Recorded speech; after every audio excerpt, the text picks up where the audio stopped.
This is the King Chasing Podcast. Here's your host, Richard Martin. Hello, everybody, and welcome back to the newest edition of the King Chasing Podcast.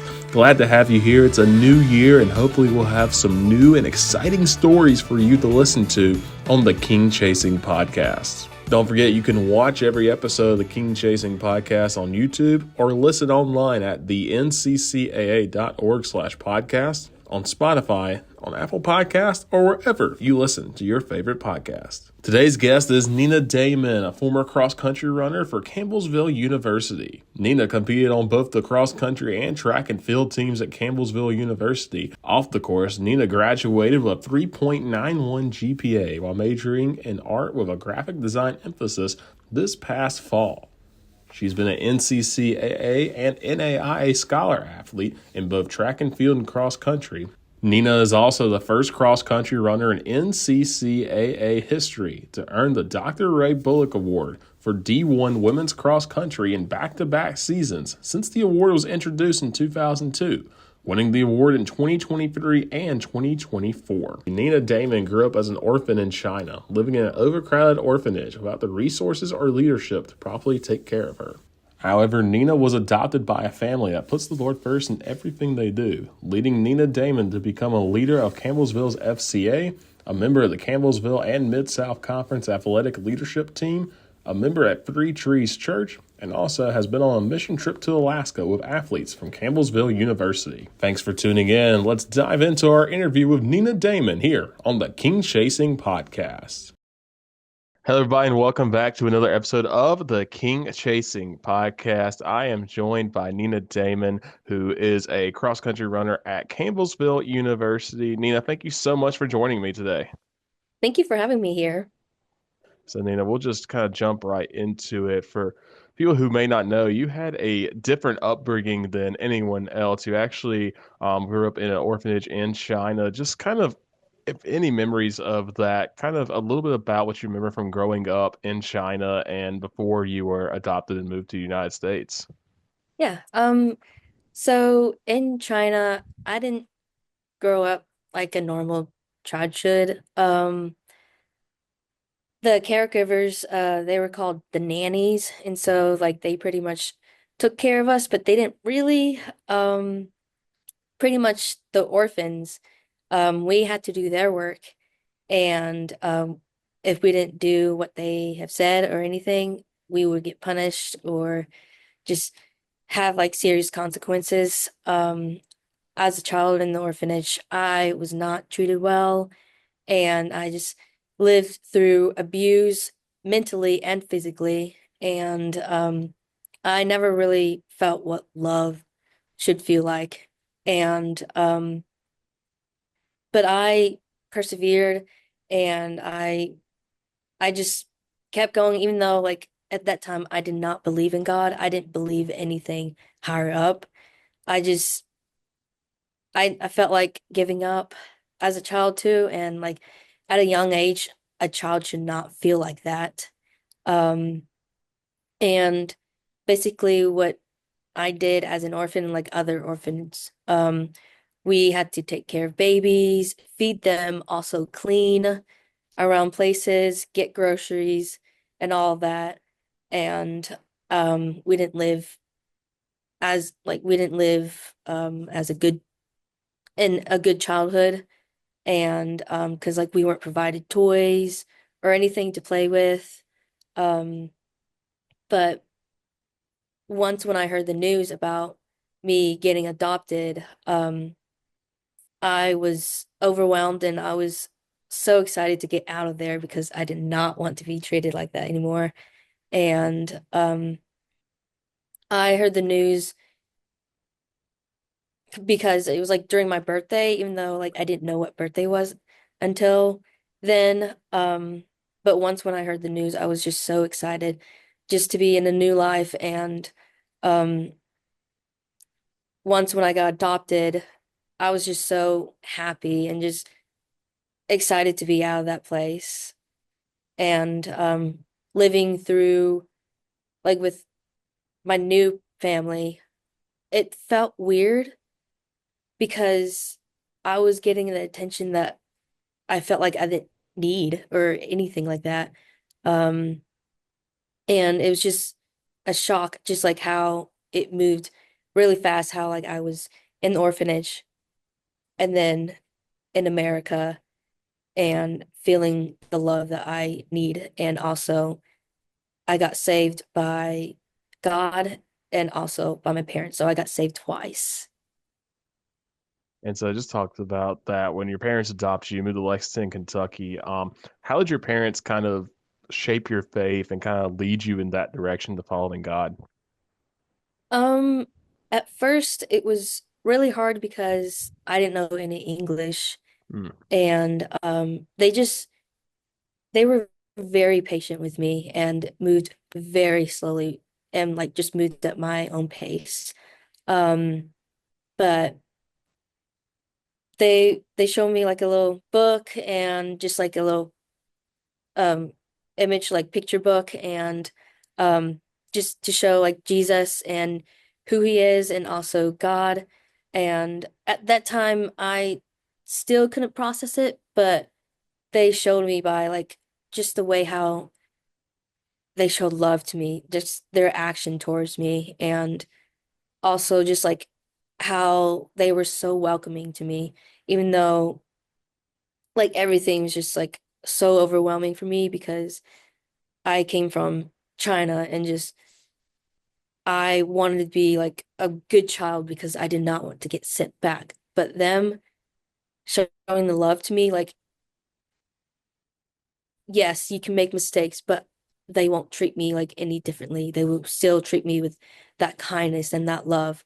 And that kindness and that love is through God. And I just, I slowly progressed and learned about him. And also, I went to church and we had a vacation Bible school. And I also learned slowly through that too. But also, just like as time went on, I just learned more and more about the Lord and how good he is. And it felt amazing knowing that I'm saved and I'm loved by him and also by my parents. Awesome. So when you get to America, of course, what was kind of like kind of the biggest culture shock that maybe somebody from America maybe grew up with, but that you didn't grow up with, and it's kind of maybe still throws you off to this day. Um, I, so back in China, I couldn't choose what I want to eat.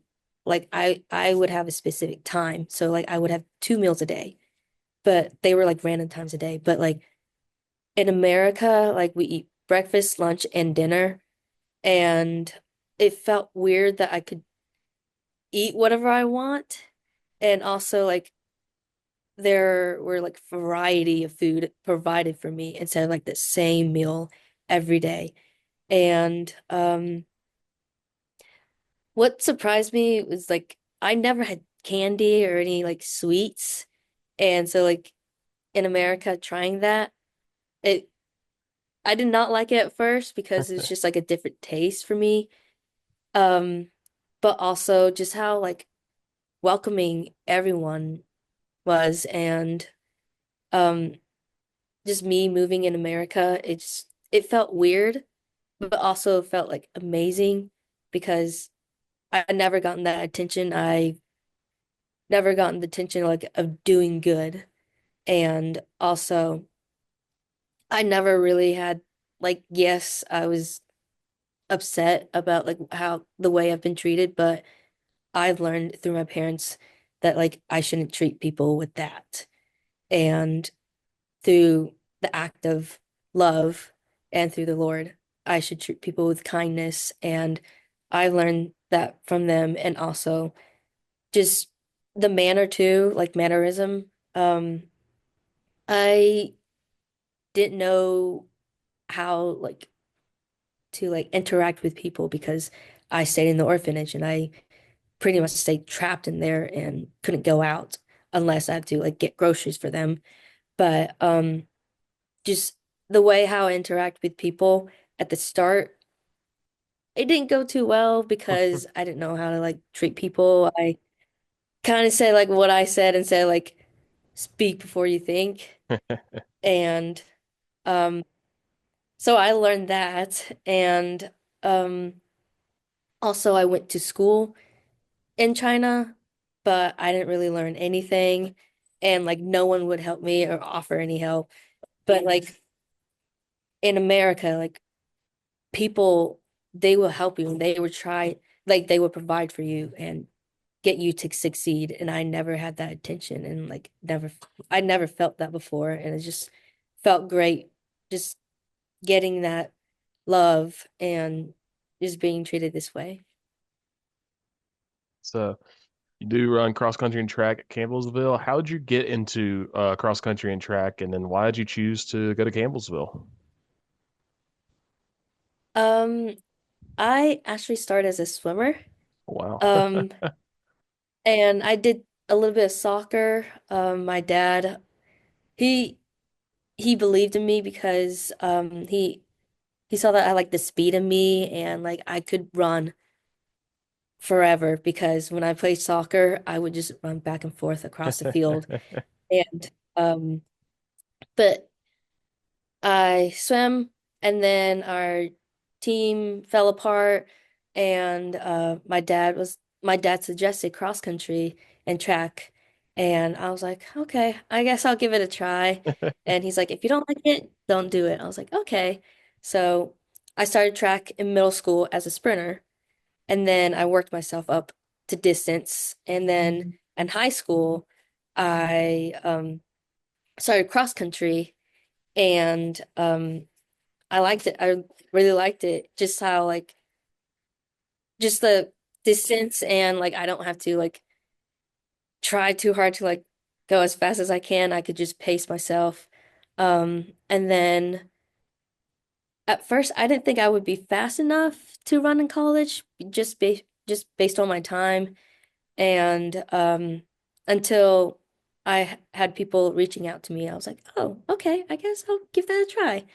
And um I was looking at Campbellsville because like I wanted to go to a Christian college, and I took dual credit through Campbellsville, and then my mom was like, "Why don't you give Campbellsville a try?" And I was against it. I don't know why. I was just um but I gave it a try.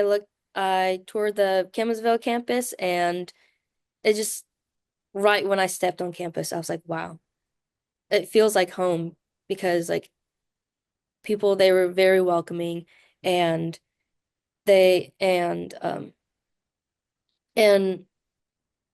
I met Coach Corbin, and it was his like third day of starting head coach job. So it was a little bit overwhelming for him because he started his new job here, and we met each other, and everyone, they were just like so nice, and um Corbin was very consistent in reaching out to me. He went to multiple of multiple meets in high school while I was in high school, and then I just I saw like I've been seeing like different activities, like what they have done. They're so consistent, and so many Bible groups, and I wanted to join that, and because I want to be able to communicate with people through Christ in a God-loving way instead of like being afraid and ashamed of the Lord. And I'm not ashamed of the Lord, and I want to share my story, share my testimony, and just help people and just encourage people in leading to Him. And through Campbellsville, it's been great just like hearing how like people are so close with the Lord every day. And um when I got on Campbellsville, it was just amazing because our cross country group were so close with each other, and we would have Bible Bible group once a week every Monday night, and just speak the word and speak the good news about him just through life, and also relating to running. And like, yes, running, it's hard. It can be a struggle at times, but like the Lord has a way and He has planned for us. And just having your teammates there with you, having them steering you to the Lord and me also steering them to the Lord, it just feels amazing. And just getting to know them and getting to know the Lord a little bit more is just, it's awesome. Great. And so, like you mentioned it with Campbellsville, the different ministries and different ways to get involved. How important is it for the college athletes to get involved in ministries, not just with their teammates or with other athletes, but on their campus and in their community? I feel like it is very, very important to get in the ministry. And I I'm a leader. I'm part of the leadership in FCA, the Fellowship of Christian Athletes. But anyone could join too. Like you don't have to be an athlete also, but um I I feel like it's very important just to like it brings purpose and it brings life and it also encourages people just to be here and they would feel like welcomed in the place of God. And I also like through the ministry, you can have so many opportunities like going to mission trips or just like help people out. And just I feel like it's really important just going to ministry, like whether it could be big or small, but I feel like it's important to have students and even faculties to join along and just to connect with people, but also like connecting it through the Lord. Great. And so, I mentioned one of those mission trip. Campbellsville athletes got to go on a mission trip to Alaska. How was that? And just like, what were you able to do in Alaska and just see the Lord move through that trip? Um, it was really amazing. It was my first time going to a mission trip and I would love to go to more. Um, just going through Alaska, it was beautiful there too and it was cold, but it was just beautiful like just going with like the athletic department and also like getting to know them like outside of their sports personally it's great just to learn on different side of them, not as a coach but also as an individual. But in Alaska we did a lot of mission work. We started off with like painting a church and just like remodeling it by some others had to do like mowing the lawn, fix the roofing, painting. I helped with the painting along with others and just to get the church ready. And then throughout the days, we had sports camps for kids who can't really afford to like pay for things. And we were able to help to coach them in different areas of like sports like soccer, volleyball, cross country, track, and other sports, and um, just teaching them. It feels great because like you can see that they were a little scared and like they didn't know what to do, and but like just seeing the smile on their face, it just brings joy in my life, and just knowing that like I am doing something right and I am like changing their life. And then at the end, every time of their little session, we have um a little like bracelet or like a little image that like just to show like the true meaning of God and like why he sent his son down and just give the whole meaning. And I can see like how it has impacted their life because from the beginning of like how they were all like just a little bit down and just scared, but like just seeing them happy and just like them doing what they love, but also learning about Lord is it's just it's great seeing them. And we also went on like a last day we went on a cruise just to end our day, but I would love to go back to a mission trip again and just change kids' life, people's life, and just help encourage them and steer them to the Lord. Amazing. And so, this fall, you're named the Dr. Ray Bullock Award winner for Division One women's cross country, second straight season, first person to do so in the history of the award since it's been given out since 2002. This award, of course, is part of the game plan for life, love, integrity, faith, and excellence. Kind of just to award to somebody who shows, not just athletic ability, but also academic and, shares their faith. Nominated by your coach 2 years in a row, selected by the NCCAA 2 years in a row. How did it feel to earn this prestigious honor, back-to-back seasons? I feel very honored to get to receive this award. I didn't think I would get this award the second time because I thought it would be just like, you know, different person each year. But it just feels great knowing that like people see me as a character, not only just an athlete, and I want to be shown as a character through sports and through academics. And just how people view me, like how I treat people. Um, that's how I want it in like my life, and like I want people to see me as a character, how I treat people with kindness and not with meanness, and because I just I never was treated right as a child, and but I didn't want people to be treated like the way I was treated, and instead I would forgive and show the love that the Lord would show, and just treat people with kindness and love. Even at the roughest time, you can show love, and just we don't know what others are experiencing, but just a little kindness will help. Great. And so, getting ready to graduate. Have you already graduated from Campbellsville? Is that coming up soon? I actually already graduated in Wow. December, Awesome. and I'm starting my graduate program. Gotcha. Gotcha. And so, just want to know, what's next for you, after this graduate program, what would you like to do next, moving on and moving forward in your life and then hopefully a great career? Thank you.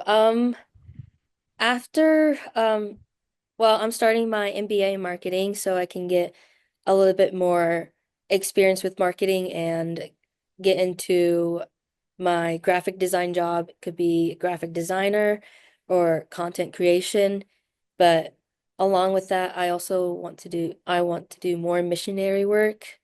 Um, so I feel like with content creation, I can advertise and also just give a little bit encouragement by making graphics and just to show God's love.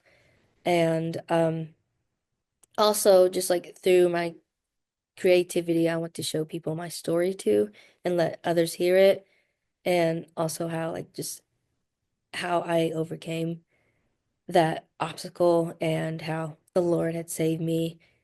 And I want to just impact people and go through different missionaries and also do what I love through art. Awesome. Well, Nina, thank you so much for joining us today on the King Chasing podcast. Good luck with your MBA and, good luck in whatever God holds for you in the future. Thank you for having me here. I appreciate it. Thanks for tuning in to the newest episode of the King Chasing Podcast. I want to thank Nina Daman for joining me today on this newest episode. Today, Nina talked about growing up in China, how her parents raised her and led her to faith in Jesus Christ, how she found Campbellsville University, what her future holds, and how she would love to continue the mission of Jesus Christ at home and abroad. Once again, thanks for tuning in to the King Chasing Podcast. It's going to be an exciting year with new stories and new episodes about how God is moving not only in the NCCAA, but all around the world for amazing athletes and coaches. The King Chasing Podcast is available wherever you listen to podcasts. on the nccaa.org/podcast and on YouTube. Thanks for tuning in. We'll see you next time here on the King Chasing Podcast.